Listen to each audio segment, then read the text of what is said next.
Thank you. ఈనాటి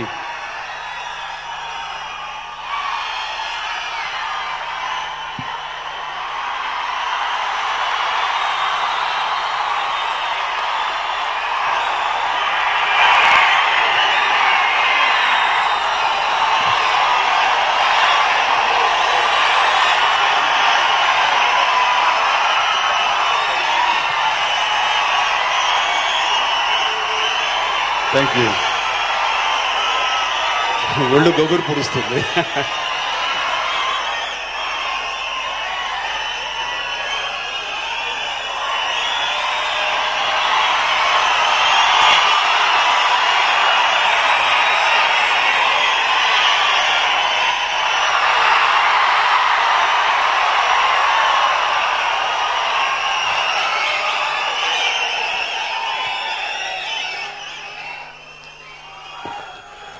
ఈలలు, చప్పట్లు, కేకలు, కేరింతలు, ఉత్సాహభరితమైన ఈ యొక్క వాతావరణం ఎవరికి ఏమో గాని నాకు మాత్రం, ముఖ్యంగా మా కళాకారులకి ఎంత ఉత్సాహం అంటే ఇది ప్రాణవాయువు. దీనికోసమే పరితపిస్తాం, దీనికోసమే అరులు చేస్తాం, దీనికోసమే కాయ కష్టం చేస్తాం, ఒళ్ళు దాచుకోకుండా పనిచేస్తాం. ఇక్కడ డబ్బు కూడా ఇలాంటి ఉత్సాహభరితమైన కేరింతల ముందు దుడిపే అన్నది అక్షర సత్యం. దీనికోసమే ప్రయత్నిస్తుంటాం. నిజం చెప్పాలంటే ఈ సినిమా పరిశ్రమలో ఎంత కష్టపడినా సరే డబ్బులు మిగుల్చుకోవడం అనేది మిగతా రంగాల్లో పోలిస్తే నథింగ్. వీటన్నిటిని కూడా మర్చిపోయే విధంగా డబ్బు లేకపోయినా సరే ఎగైన్ మళ్ళీ సినిమాలు తీస్తూ చేతులు కాల్చుకుంటున్నా సరే, కాల్తున్నా సరే ఎందుకు సినిమాలు తీస్తారంటే ఈ యొక్క ఉత్సాహభరిత కేరింతలు, కేకలు, ఈ యొక్క వీటి కోసమే పరితపిస్తుంటారు. ఆల్ రైట్, ఇదంతా పక్కన పెడదాం. ఈ రోజున ఆరెంజ్ ఆడియో ఫంక్షన్ ఇంత కలర్ఫుల్ గా, ఇంత ఉత్సాహభరితంగా, ఇంతమంది అత్యధిక మహారాజులతోటి ఈ రోజున ఇక్కడ జరుగుతుందంటే గనక ఇది సినిమాని, మా కుటుంబాన్ని, ముఖ్యంగా రామ్ చరణ్ ఈ సందర్భంగా ఆశీస్సులు అందజేయటం కోసంగా ఇంతమంది పెద్దలు కదిలి వచ్చారు. అలాంటి పెద్దలకు, అలాగే మా ప్రజారాజ్యం సంబంధించిన ఇతర మా తోటి నాయకులకు, ఎమ్మెల్యేలకి, నా అభిమానులకు, ఇతర ఆహ్వానితులకు ప్రతి ఒక్కరికి కూడాను హృదయపూర్వక నమస్కారాలు తెలియజేస్తున్నాను. ఆరెంజ్ హిట్ అవ్వాలని, మీ ఆదరణతోటి గత రికార్డ్స్ ని బ్రేక్ చేయాలని నిజంగా కోరుకుంటాం, ఆశిస్తాం. అందులో తప్పులేదు. కాకపోతే ఏదైనా సరే హిట్ అవ్వాలంటే ఏ సినిమాకు ఆ సినిమాయే. ఇది చాలా ఒక పరీక్ష లాంటిది.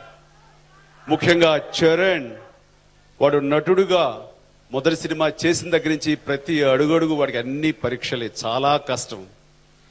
ఆ ఎక్స్పెక్టేషన్స్ ని మీట్ అవడం కోసంగా, ప్రజల్ని సాటిస్ఫై చేయడం కోసంగా, ఆ రకంగా ప్రేక్షకులు సాటిస్ఫై చేయడం కోసంగా, అభిమానులు ముఖ్యంగా వాళ్ళని సంతృప్తి పరచడం కోసంగా తను పడే స్ట్రగుల్ మానసికంగా నాకు తెలుసు. అది ఒక రకంగా నేను అప్రిషియేట్ చేస్తున్నాను. ఆ రకమైన స్ట్రగుల్ ఉంటేనే అది పనిలో కనబడుతుంది, రిజల్ట్ ఇస్తుంది. ఆ రకంగా చరణ్ ఇది బాధ్యతాయుతంగా తీసుకున్నాడే తప్ప ఇది యథాలాపంగా వచ్చింది కదా అని దాన్ని ఎంజాయ్ చేయటం లేదు అన్నది మాత్రం నిజంగా నాకు తెలుసు.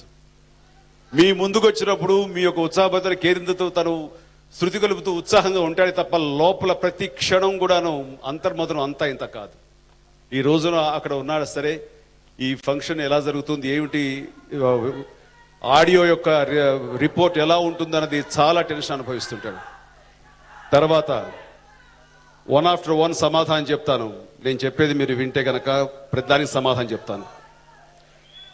ఈ సినిమా స్టార్ట్ చేయడానికి ముందు చరణ్కి నాకు జరిగిన కాన్వర్జేషన్ మీకు చెప్పాలి.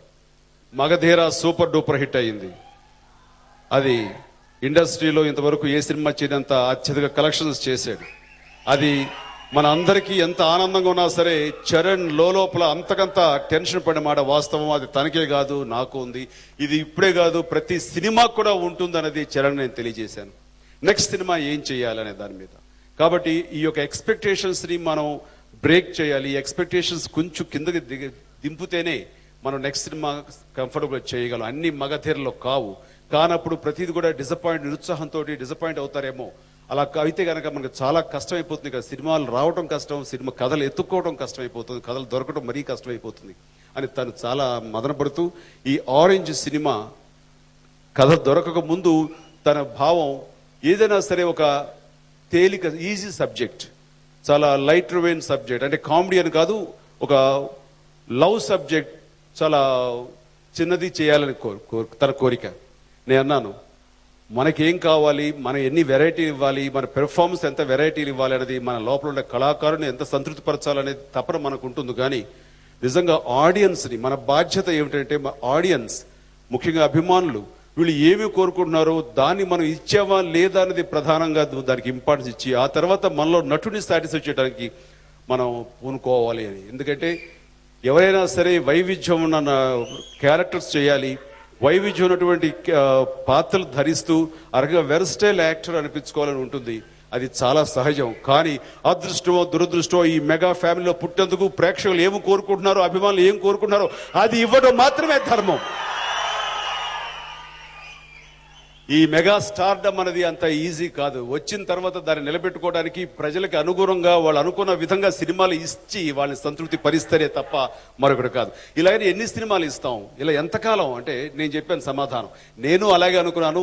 140 సినిమాల తర్వాత ఇంకా ఏమొస్తాయి, నాకు కథలు ఏమొస్తాయి, ప్రతిదీ సినిమా తర్వాత సినిమా వెళ్ళు ఎక్స్పెక్టేషన్స్ మౌంటప్ అవుతూ వెళ్తుంటే కనుక దాన్ని ధీటుగా మనం నిలబడగలవా, దానికి కథలు ఇవ్వగలవా అనుకుంటూనే ఉన్నాను. ఆ తర్వాతే వచ్చినవే ఇంద్ర, ఆ తర్వాత ఠాగూర్, శంకర్ దాదా, ఎంబీబీఎస్, స్టాలిన్, ఈ సినిమాలు నా తర్వాత వచ్చినవి. సో సినిమాలు రాకుండా పోవు, కథాంశాలు దొరకకుండా పోవు, అలాంటి తీసే మనకి దర్శకులు మనకి తారసపడక పోరు. కాబట్టి దాని గురించి వరి అవసరం లేదు, మనం చేయాలి. నువ్వు ఎనీ సూపర్ స్టార్ తీసుకో ఇండియాలో, ఎవరైనా సరే ప్రేక్షకులకి ఏం కావాలో అదే ఇస్తారు. లేటెస్ట్ సినిమా చెప్పాల్సి వస్తే, ఆ రోజు చెప్పలేదు కానీ చెప్పాల్సి వస్తే రోబో, ఇట్ ఈస్ చిన్న పిల్లలకి అలరించే సినిమా, ఒక ఇంట్రెస్టింగ్ ఉన్నటువంటి ఒక వీడియో గేమ్ ని మనం ఎగ్జైటింగ్ ఆడే సినిమా లాంటిది అది.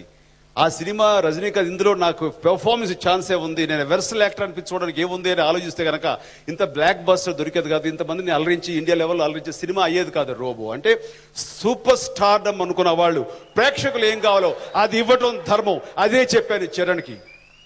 నిజంగా ఇది ఒక దురదృష్టం, మీలో నటుని సంతృప్తి పరచలేకపోతారు. కాకపోతే కొన్ని సీన్స్ పికప్ చేయండి, అందులో కొన్ని ఎమోషన్స్ తోటి కొన్ని సీన్స్ డ్రైవ్ అయినప్పుడు ఆటోమేటిక్గా నీలో పెర్ఫార్మెన్స్ బయటకు వస్తుంది, ప్రజలు ప్రేక్షకులు అప్రిషియేట్ చేస్తారు. ఉదాహరణగా మగధీర చాలదా, ఎన్ని సన్నివేశాల్లో అద్భుతమైన పెర్ఫార్మెన్స్ ఆ చిన్న కుర్రాడు ఇచ్చాడంటే కనుక అది ఆ యొక్క సినిమా ఇస్తుంది, ఆ సన్నివేశాలు ఇస్తాయి, ఆ దర్శకులు రాబడతారు. ఆ రకంగా మాత్రం పెర్ఫార్మెన్స్ కోసం నువ్వు ప్రయత్నం చేసి ఆ రకమైనటువంటి ప్రేక్షకులకి కొంచెం కోరుకొని సినిమాలు మనం ఇస్తే గనక అది తృప్తిగా ఆడతాయి, కానీ వాళ్ళని సంతృప్తి ఇవ్వవు. ఉదాహరణకు రుద్రవీణ, నేను అలాగే చేశాను. అలాగే ఆపద్ బాంధవుడు నా కోరిక మేరకు చేశాను, అది ప్రజల ప్రేక్షకుల కోరిక మేరకు కాదు. దానికి నాకు అవార్డులు వచ్చినాయి, నంది అవార్డ్స్ వచ్చినాయి. కానీ నంది అవార్డ్స్ కాదు మనకి కావాల్సింది, ప్రేక్షకుల అభిమానం కావాలి.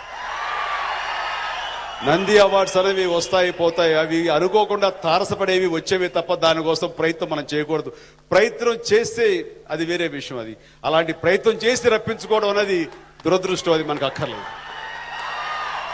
దానికి అదిగా కదిలి నంది వస్తే దాని దండం పెట్టుకుని మన హక్కును చేర్చుకుందాం, మన ఇంట్లో పెట్టుకుందాం తప్ప దానికోసం ప్రయత్నం చేయక్కర్లేదు. Ram Charan Tejas Orange, overseas by Supreme Movies, releasing on November 12th in all major US locations. For tickets in US, please contact Satish 678-468-6624. Hurry 510-579-7832.